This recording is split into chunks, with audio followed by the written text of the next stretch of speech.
All right.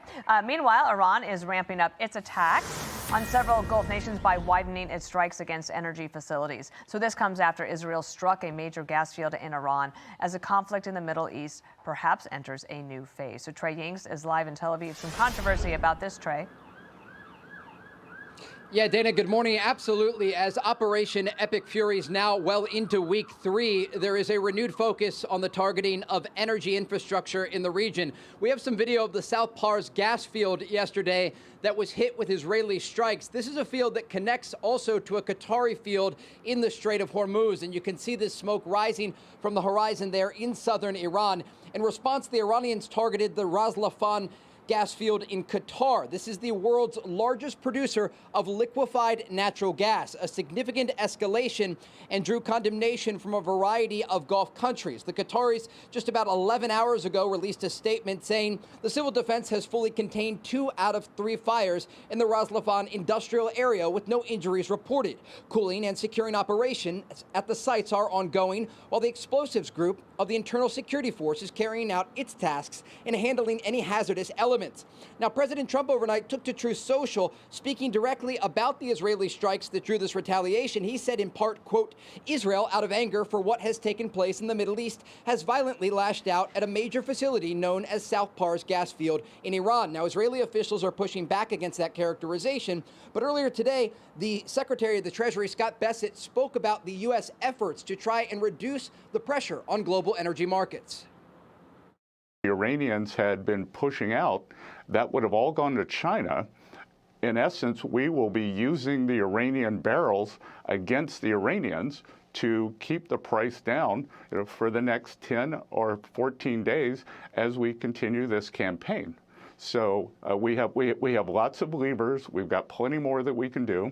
The largest coordinated SPR release in history, 400 million barrels, was approved last week, and some countries are going to do more. The focus on the Gulf comes as the Iranians continue to launch new ballistic missile attacks against Israel. Since midnight, there have been 8 separate ballistic missile barrages toward this country. In the West Bank, 4 Palestinian women were killed at a salon. They were there amid this incoming fire. At a different location in central Israel, 1 foreign worker was killed, and these cluster munitions are still wreaking havoc on the population below. A top spokesperson for the Israeli military saying this about the defensive capabilities. We have air defense systems. I can already say they are among the best in the world. This is proven. Unfortunately, the defense is not airtight. We use our systems to intercept these missiles. These cluster missiles are a war crime if this terrorist regime targets them at population centers. There is no difference from a regular missile except for its dispersion. Earlier this week, shrapnel from an Iranian ballistic missile landed just feet from the Church of the Holy Sepulchre in Jerusalem. Israeli police tell Fox News all of the holy sites in Jerusalem will remain closed for the time being. Bill, Dana? Trey, thank you. We'll be back in touch, no doubt. So Rebeccah Heinrichs now has an incident. Rebeccah, welcome back here. Saturday will be 3 weeks. Where are we today, Rebeccah? Well, I think that Secretary Hegseth was actually right. I don't think it's hyperbole to say that we are winning decisively militarily. And you can see, as, again, moving into the second phase of the war, where we're going now after infrastructure so that the Iranians can't rebuild. But the other thing we're now seeing is this other line of effort where you saw Secretary Bessent talking about stabilizing energy markets. So although the United States is defeating the Iranians with the Israelis, defeating the Iranians militarily, we now have to convince the Iranians that they have lost. And that means there's going to be a battle over who controls oil markets, and can the Iranians continue to hold the global energy markets at risk? And that's why you're going to see this other line of effort, getting allies on side to help the United States quickly, as soon as possible, open the strait. I want to show you here this map of the South Pars area. Okay, so this is the what Trey was just talking about. And then there was an additional piece to President Trump's Truth Social that I want to read to you. He said no more attacks will be made by Israel pertaining to this extremely important and valuable South Pars field unless Iran unwisely decides to attack a very innocent, in this case Qatar, in which instance the U.S. will, with or without the help or consent of Israel, will massively blow up the entirety of the South Pars gas field. I wanted to get your take on that overall, but also, is this one of those situations that could potentially drive some daylight in between the United States and Israel? So to answer the second question, because it's really important, no, I don't think so.